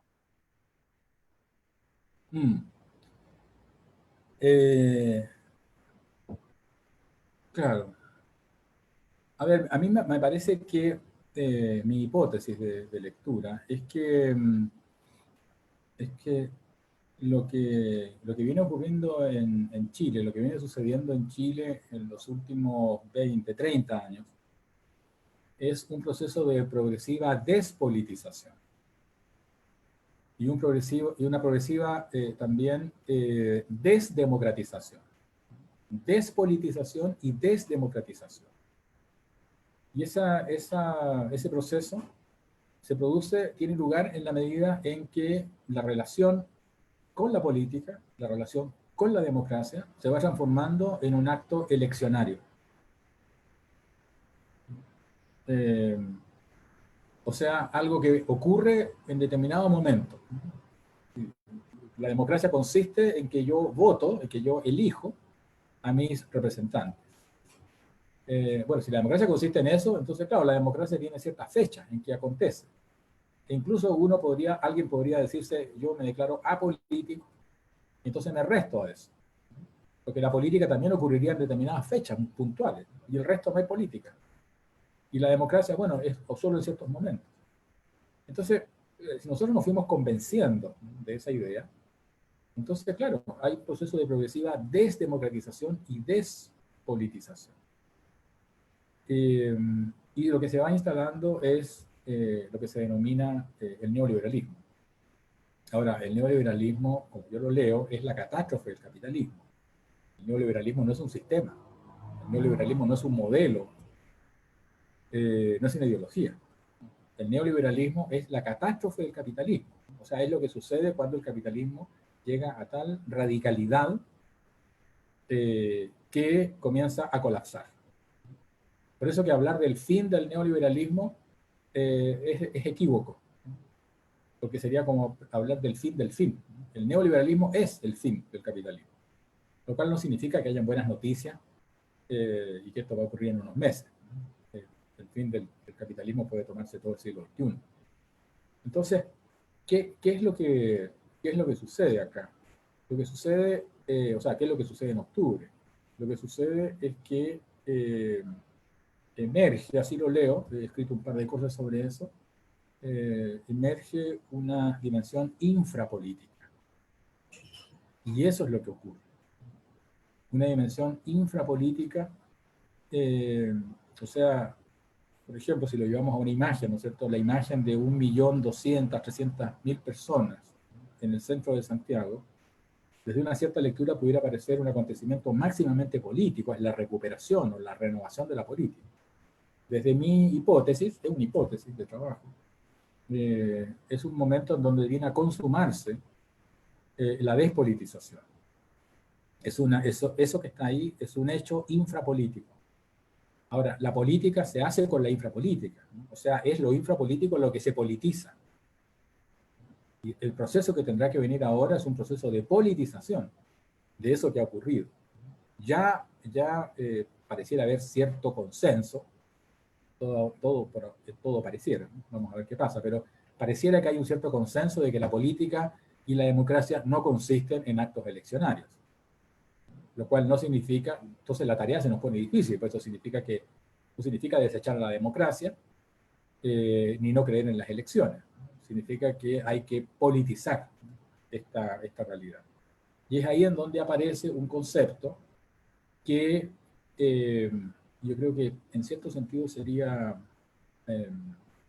no sé, me resultaría difícil aplicarlo a los conflictos que está abordando los puños frente al cañón y también al proceso que aborda el Espiral, que es el concepto de malestar. El concepto de malestar, yo creo que sí es un concepto importante para dar cuenta de este momento infrapolítico en el que nos encontramos. Porque bueno, no quiero irme a otro lado, digamos, pero es que son elementos muy importantes, ¿no? Que marcan la diferencia, ¿no? Con los otros dos momentos. O sea, en las encuestas en Chile, a ver, hubo una encuesta en donde Chile aparecía en el 4º lugar del país más infeliz del mundo. Estas encuestas de felicidad, cuando se dice no se vio venir, no, si, ¿cómo es que todos pensábamos que estábamos en el oasis? No, si nadie pensaba eso. Son caricaturas que se construyen de lado y lado. En realidad había una conciencia de la infelicidad, ¿no? En el 4º lugar en el mundo, el país más infeliz, 4º lugar. Lo superaba, ¿qué lo superaba? Rusia. Después venía no sé quién, y el más infeliz del mundo en ese momento era Argentina. Bueno, Chile en 4º lugar. Sin embargo, en las encuestas, el tema del salario no aparecía en primer lugar. Lo que aparecía en primer lugar como causa del descontento era el descontento, el sentimiento de indignidad, el sentimiento de no ser respetado, etc. Entonces, el malestar es un concepto, yo creo, muy importante, porque habla de una insatisfacción, pero que no es una insatisfacción respecto a una necesidad determinada, como las que encontramos, sobre todo en el primer documental. No es la insatisfacción respecto a una necesidad determinada, sino que es justamente una insatisfacción que no se puede traducir en necesidad. Es la insatisfacción ante la totalidad de la existencia. Y eso es lo que se está viviendo hoy día. Y los nuevos movimientos que surgen, también difícilmente traducibles a los dos momentos de los cuales abordan estos dos documentales, ¿no? Los nuevos movimientos, feminismo, todos los movimientos relacionados con género, medio ambiente, sobre temas de pueblos originarios, animalismo, etc. Son todos movimientos que no se plantean como causa, como propósito fundamental, sine qua non, llegar al poder, sino que lo que se plantea es la urgente necesidad de cambiar nuestra forma de vivir. Eso significa nuestra forma de comprender, de valorar, de relacionarnos, etc. Entonces es una cosa muy diferente. Ahora, este momento no se había alcanzado sin la historia que tenemos detrás. Por eso digo que es muy difícil, como decía Jacques Le Goff, este gran medievalista francés, el último libro que publicó, en realidad es su libro póstumo, se llama ¿Es necesario es necesario rebanar la historia? Y es justamente la pregunta de si acaso es posible o necesario cortarla en periodos. Bueno, hoy día nos enfrentamos a ese problema. Entonces, bueno, no sé si iba por ahí la inquietud de la pregunta, ¿no? Espero haber Sí, correspondido. yo creo que era justamente eso. Tú ahí igual estableces un vínculo o un diálogo posible entre lo que vemos en los puños frente al cañón versus lo que tú consideras o es tu lectura del 18 de octubre en adelante, en donde yo sí estoy de acuerdo contigo en que el concepto de malestar es una cuestión central, eh, y como muy a flor de piel también, una cosa que se nota bastante, que no pasa desapercibida incluso en términos cotidianos, diría yo. Eh, bueno, y me parece bien interesante que sobre este proceso de despolitización que hablabas al comienzo, lo enmarcaste en los últimos 20, 30 años, que son justamente los años en donde uno dice, aquí comienza la transición a la democracia, que comienza como un capítulo positivo de la historia, visto en términos como muy generales, por supuesto. Es curioso que justo en ese periodo tú enmarcas este proceso de despolitización. Me llamó la atención eso también. Mm. A ver, acá tenemos más preguntas. Esta no la leí. Danilo dice, es muy interesante cómo las fórmulas comprensivas de algunas izquierdas se ajustan a un cierto pensamiento de la derrota, insuflado por realismo capitalista, que les haría ver en la UP un proyecto utópico, a propósito de la tesis de Pablo Aravena, conforme a una imaginación teleológica de la revolución que parece intensificarse con el neoliberalismo. Y acá instala una pregunta. ¿Es que las huellas de la modernidad, el concepto de historia criticado por Benjamin, dice, son las que siguen organizando las reflexiones en el tiempo de la postdictadura? Mm. Claro, yo creo que es una buena pregunta que de alguna manera retoma esto la cuestión del las paradojas, ¿no?, a las que nos conduce el tránsito, la transición, ¿no?, que señalaba tú, Valentina.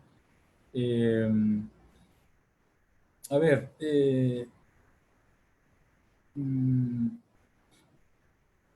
yo creo que tú citas a Benjamin, ¿no? Yo creo que Benjamin es un autor que vuelve, el famoso ángel de la historia, benjaminiano, ¿no es cierto? Este ángel que tiene, dice Benjamin, vuelta la mirada hacia el pasado, viendo cómo se amontonan ruina sobre ruina. Bien quisiera, dice Benjamin, bien quisiera el ángel de la historia, que mira espantado el pasado, bien quisiera él detenerse, recomponer lo despedazado, despertar a los muertos, pero no puede hacerlo, porque una tormenta que se ha enredado entre sus alas lo fuerza a seguir hacia el futuro. Esa tormenta es el progreso, lo que llamamos el progreso. Entonces, claro, es muy interesante, es muy potente esa imagen, ¿no? O sea, son conceptos como progreso, civilización, aquellos que tornan invisible el dolor, o incluso nosotros podemos considerarlo como un daño colateral, ¿no?, o un costo necesario, etc., ¿no? Ahora, a mí me parece que lo que sucede, ¿no?, hoy es que tenemos nuestra mirada vuelta hacia el pasado. Y esa mirada vuelta hacia el pasado no es una mirada derrotista, ¿no? O sea, a la hora de interpretarla, ¿no?, son dos cosas. Una cosa es que estamos mirando hacia el pasado. Y otra cosa es cómo interpretar ese hecho, ¿no? El hecho de que estemos mirando hacia el pasado como yo lo veo, es nuestra condición. No tiene que ver con lo que uno piensa, con la manera como estamos interpretando el presente. Algo nos puso a mirar hacia el pasado. Otra cosa es cómo interpretamos esa mirada. Y me parece que la derrota, el derrotismo es una interpretación, y además es una interpretación muy limitada. Es una interpretación, y en ese sentido estoy de acuerdo con algo que me parece que se sugiere en la pregunta, es una interpretación moderna. No solo es una interpretación moderna, es un modo de aferrarse a la modernidad. Pensarse derrotado es un modo de aferrarse a la modernidad. O sea, no logro pensar de otra manera la historia, no logro pensar otra solución posible, y entonces me aferro al fracaso de esas soluciones. Yo pienso que otra manera de entender también la figura del ángel de la historia y tener nuestra mirada vuelta hacia el pasado es que justamente la idea de son los conceptos de progreso y civilización, incluso el concepto de historia, los conceptos que hoy día entran en un proceso de agotamiento. Y entonces, ¿qué es lo que ocurre? El pasado retorna. Allí en donde hasta hace poco, digo hasta hace 50 años atrás, podíamos ver sin duda progreso, civilización, por supuesto con sus costos, entre comillas, hoy día vemos, como el ángel benjaminiano, cómo se acumulan ruinas sobre ruinas. O sea, vemos un pasado que está lleno de cosas interrumpidas, de cosas que no llegaron a ser, de cosas que no pudieron alcanzarse. Pero eso tiene que ver con nuestra mirada. La pregunta no es qué le ocurrió al pasado y que no nos habíamos dado cuenta, la pregunta es qué nos ocurrió a nosotros. Y yo creo que eso no es un momento de derrota, sino todo lo contrario. Y vuelvo a lo que comentábamos hace un rato respecto al tema del archivo. O sea, en las imágenes, ¿no? Ingresa aquello que carece de estatura histórica, que aparentemente carece de estatura histórica, ¿no? O sea, individuos sin nombre que se encontraban o que pasaban por ahí en el momento en que alguien hizo el registro o hizo la foto, ¿no?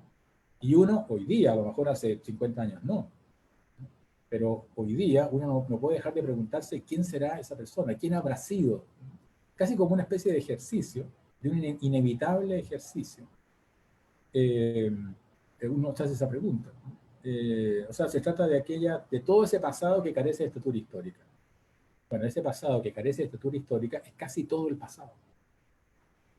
Es como, el pasado es la materia oscura de la historia. O es más, es como la energía oscura de la historia, ¿no? Haciendo la analogía con estos términos de la cosmología.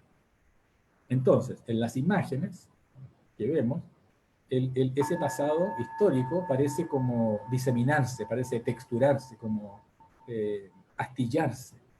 Es impresionante, por ejemplo, en Los puños frente al cañón, las escenas del funeral de Recabarren, por ejemplo. O sea, es realmente impresionante. Esa multitud. Entonces, en ese sentido, uno podría decir, en el documental, el cuerpo del archivo ingresa como tal. O sea, ese cuerpo que, ese cuerpo que no cabe en el relato. O sea, hay un pasado que no cabe en la historia. No solo un pasado, sino que el pasado no cabe en la historia.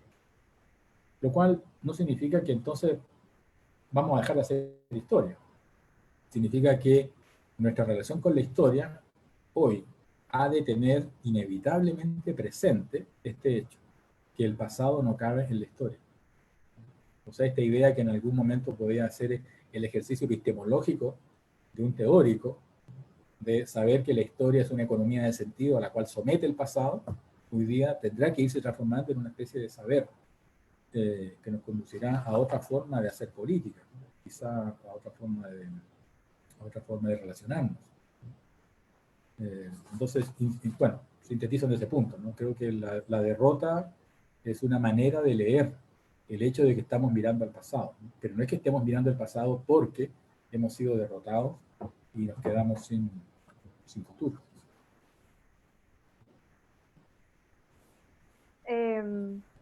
Sergio, acá una persona nos está pidiendo profundizar en lo de infrapolítica, que cómo definirías la infrapolítica de la que estabas hablando hace poquito atrás. Em, claro, a ver, se relaciona con... es una hipótesis. El concepto de infrapolítica es un concepto que hoy día se discute en algunos circuitos teóricos, pero es una hipótesis. Bueno, el concepto no lo es, digamos, pero me refiero a que es un concepto polémico. Muchos no creen en el concepto de lo infrapolítico, en ese sentido. Pero tiene que ver con la manera como se entiende la política. Probablemente uno de los teóricos que más se ha detenido en esto es el teórico español Alberto Moreiras. La política se entiende como la lucha por el poder. La dinámica de la política tiene que ver con la lucha por el poder. Como sea que se entienda el poder, como sea que se entiendan los lugares en donde el poder está o por donde pasa, en fin. Y esa lucha por el poder exige la constitución de identidades políticas, de estrategias y de relaciones entre los sujetos que se confrontan.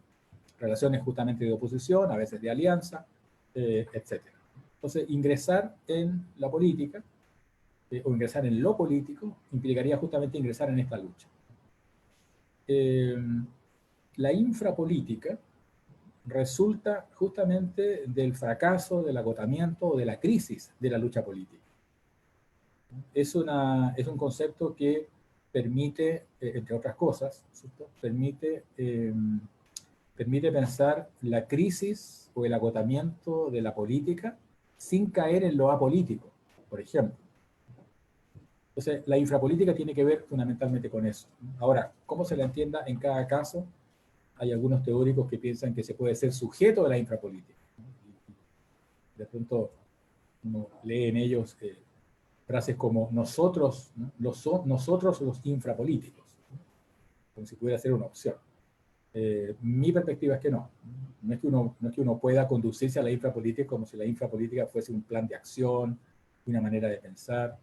La infrapolítica es una condición en la cual uno se encuentra.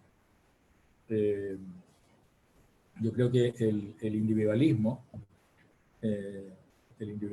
como patrón, entre comillas, cultural, dominante, es una manera de ir padeciendo el agotamiento de la política, el fin, el colapso de la política, sin asumir que se está ingresando en la infrapolítica. En ese sentido, el individualismo es una manera de protegerse respecto a la infrapolítica, que es pura exigencia. El malestar, por ejemplo, es infrapolítico. No es político. Muchas veces el discurso del malestar se pronuncia explícitamente contra la política, contra los políticos, desde una especie de escepticismo radical, pero al mismo tiempo uno no deja de reconocer en esa expresión del malestar muchas veces una rabia, a veces una elaboración conceptual, crítica, etcétera, que uno dice, ya, pero esto no es algo que está simplemente afuera de la política. Bueno, lo infrapolítico tiene que ver con eso. Yo he publicado un par de artículos, bueno, hay textos de Alberto circulando, entonces, bueno, es un concepto apretado, ¿no? No sé si logré explicarlo un poco más o lo hice más complicado. No, yo creo que que se Sí, entendió. Pero de ya. hecho, escuchándote, pensaba en que no sé si, esto es algo que se me ocurre ahora al haberte escuchado, pero también es cómo la política se ha ido trasladando a un asunto de lenguaje también. Creo que eso, al menos a mí me hace sentido esa idea, o sea, de cómo la política se convierte en un discurso en donde es muy relevante, por ejemplo, posicionarse, decir yo estoy a favor de esto, yo rechazo esto otro, eh, esto no es justo, esto no debe pasar, esto debe ser así, y considero que hay como una proliferación discursiva, una proliferación lingüística en torno a lo que se consideraría una posición política. O sea, mi posición política es quizás más importante decir yo tomo partido por esto y rechazo esto otro, más que de pronto ejercerlo con alguna acción o en un plan determinado. A propósito también de lo que tú decías del individualismo, creo que me da la impresión de que también hay una cosa con el lenguaje que se juega en este fenómeno que tú estás describiendo. No sé si sea Mm. una idea mía, pero tengo también esa impresión. Bueno, claro, el lenguaje, nuestro lenguaje eh, es también una forma de comprender, ¿no? Uno tiende a pensar inevitablemente que el lenguaje es un instrumento, es un dócil instrumento al servicio de nuestros propósitos de comunicarnos. Entonces, inexplicablemente está ahí, yo comienzo a hablar, voy desarrollando una frase, voy en la mitad de la frase, no sé con qué término voy a terminar esta frase en la que me encuentro, pero inexplicablemente en el momento justo llega esa palabra y termino la frase. O sea, así de mágica es la disponibilidad del lenguaje. Sin embargo, el lenguaje es también una realidad en donde sedimentan, ¿no? En donde inadvertidamente toman cuerpo eh, formas de comprender el mundo. Y no estoy hablando solo de discursos, ¿no? Sino de, de elementos que operan como matriz de comprensión. Por ejemplo, la relación sujeto-objeto. O en general, podríamos decir incluso el binarismo. Nuestro lenguaje tiende a ser un lenguaje binario. ¿Estás de acuerdo con esto o con esto otro? Bueno, ese binarismo está alojado en nuestro lenguaje. Entonces, claro, no nos hemos pronunciado todavía, ¿no? Y ya hay dos opciones y no hay más, y tenemos que pronunciarnos por una de ellas o por la otra. Hoy día nuestra experiencia pone en cuestión ese binarismo, aun cuando no tenemos una forma nueva de entender las cosas, no todavía. Entonces usamos el binarismo muchas veces como diría Derrida, con el pudor de las comillas. Incluso muchas veces, ¿no es cierto?, se dice izquierda, con las comillas, ¿no? Derecha, porque la derecha también es algo cada vez más complejo, etc., ¿no? Y yo creo que las perplejidades a las que nos enfrenta la transición que tú comentabas hace un rato, tiene que ver también con este binarismo. Cuando uno dice, bueno, salimos de la dictadura hacia una supuesta democracia, y ponemos las comillas, establecemos una diferencia simple entre democracia y, entre dictadura y democracia, como la establecemos entre guerra y paz, por ejemplo, o entre violencia y paz.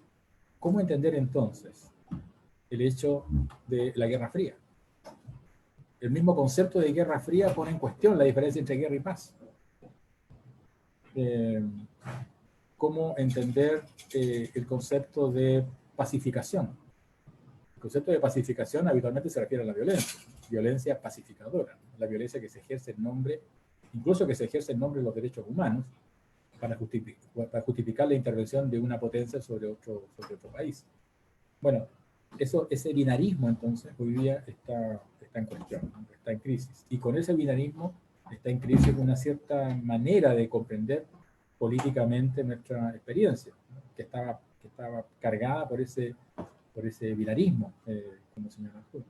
Entonces, yo creo que la democracia las paradojas de la democracia que hemos vivido tienen que ver con eso, ¿no? Fue una democracia que se construyó desde la dictadura para salir de la dictadura.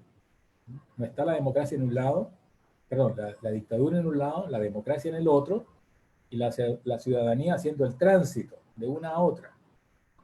No, está la dictadura y no hay más. Y es allí en donde se construye la democracia. Y esa democracia, bueno, dio lo que dio. Hoy día en alguna entrevista decía yo,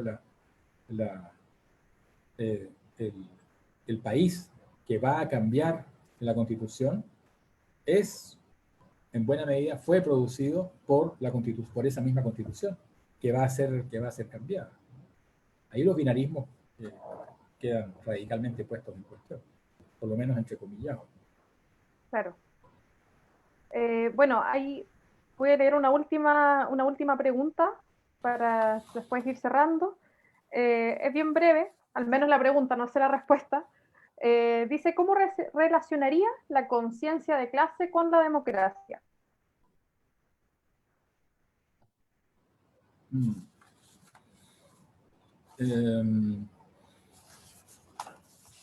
O sea, claro, yo creo que ahí un capítulo fundamental en lo que tal vez podríamos llamar la historia de esa pregunta es justamente el gobierno de la Unidad Popular. O sea, la confianza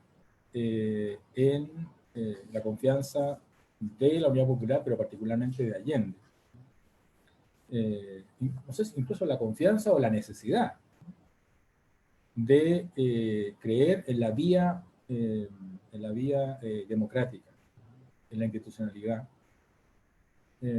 Una cosa que significó, bueno, ya antes, ¿no es cierto?, del fin de la Unidad Popular, significó el asesinato de Schneider, el asesinato de Ledecán, posteriormente el asesinato de Prat, o sea, todos los militares, todos los uniformados que creían también en la legalidad, ¿no?, en la Constitución. Entonces, yo creo que allí se produce el problema, ¿no? Porque el concepto de conciencia de clase es un concepto que tiene que ver con el surgimiento de un sujeto histórico que se constituye en la medida en que ¿cómo se podría decir? Si tomamos el concepto de hegemonía gramsciana, es el sujeto que toma conciencia de clase en la misma medida en que toma conciencia de su individualidad.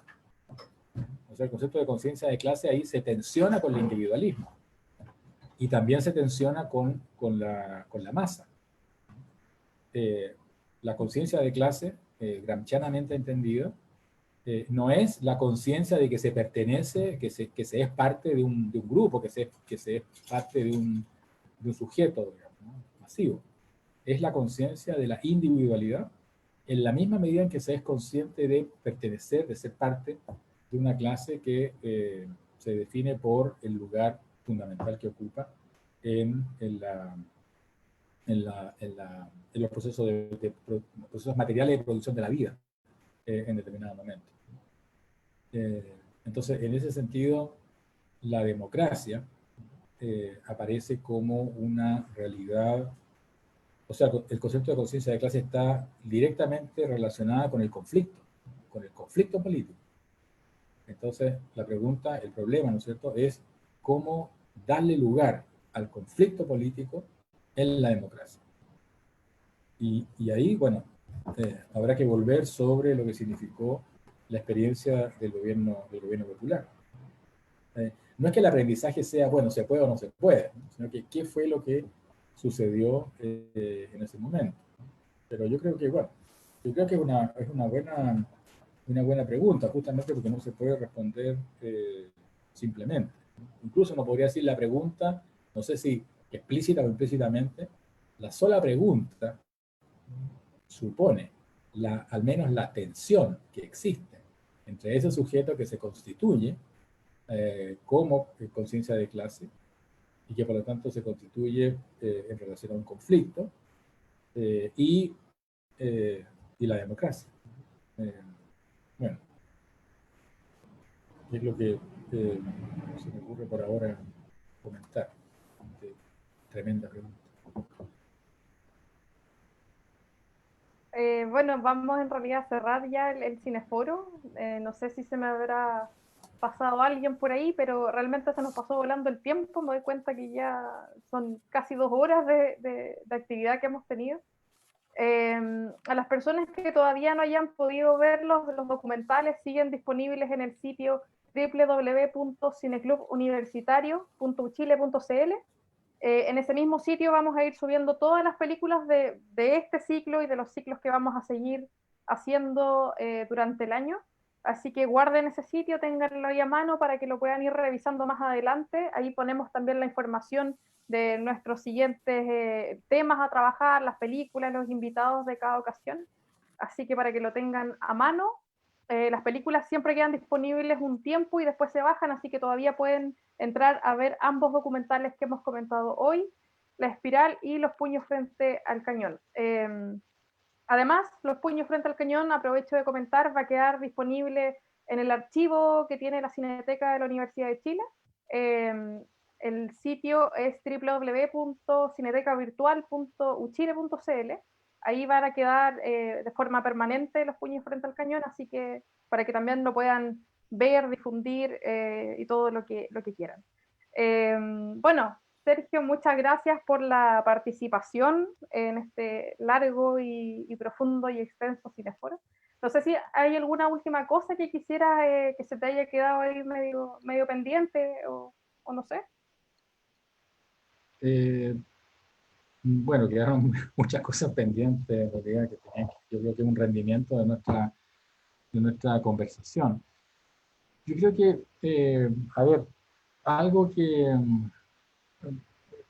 una noción, ¿no? Más que nada, una noción que, a veces, que a veces se tiene, que podría venir cuando se hace la lectura política de estos momentos, es la idea de que se llega a un punto en que, eh, en que no hay alternativa. Esos momentos que uno podría leer como momentos decisivos, ¿no? En la historia, ¿no? Así incluso con lo que suena de retórico en esa expresión, ¿no? Momentos decisivos. Momentos decisivos serían justamente esos momentos en donde no hay otra salida. Bueno, esos momentos decisivos serían de alguna manera momentos en que algo toca fondo. No son precisamente momentos felices, momentos del cumplimiento, de consumación de algo, sino más bien son momentos de colapso. Pienso que ese es el momento en donde colapsa la idea de democracia. Cuando se piensa que se ha tocado fondo y que no hay salida, o que hay una sola salida. No digo que haya que valorar, atesorar la democracia, incluso allí en donde pareciera que no hay otra salida. Lo que digo es simplemente tener presente esa tensión que a mi juicio se produce en esos momentos en que se siente que se ha tocado fondo. Eso, es más que nada una reflexión a partir de, insisto, de estos dos documentales que fue realmente, además el hecho de que vayan los dos juntos, por eso decía, este visionado de ambos documentales ha sido algo muy potente. Así que bueno, agradecer una vez más la invitación a conversar sobre estos materiales. Gracias. Sí, gracias a ti por haber aceptado y tener la disposición entre las clases y todos los trabajos y los quehaceres que hay. Gracias por haber aceptado participar en este cineforo. Bueno, a las personas que nos hayan estado siguiendo, los próximos ciclos y las próximas actividades que vamos a realizar, las vamos a estar difundiendo en las redes de la Cineteca de la Universidad de Chile y de la Vicerrectoría de Extensión y Comunicaciones de la Universidad de Chile, así que ahí están más que invitados e invitadas a estar ahí prestando atención a nuestras redes para seguir encontrándonos en una próxima actividad online de nuestro cineclub, que nos hemos estado ajustando a la época acá de pandemia y el trabajo online, pero creo que dentro de todo ha funcionado bastante bien, así que muchas gracias a quienes hayan estado preguntando, quienes se hayan interesado en esta conversación, por los comentarios, quienes hayan visto también los documentales y bueno, en general los comentarios que siempre nos están haciendo de la actividad. La idea es justamente que sea algo significativo y un aporte y una reflexión que podamos sumar respecto a estas películas que acabamos de comentar, pero en general a las otras que siempre estamos programando. Así que, bueno, muchas gracias a todos y todas. Sergio, gracias nuevamente y nos veremos en una próxima ocasión. Ok, chao, gracias. Chao, chao.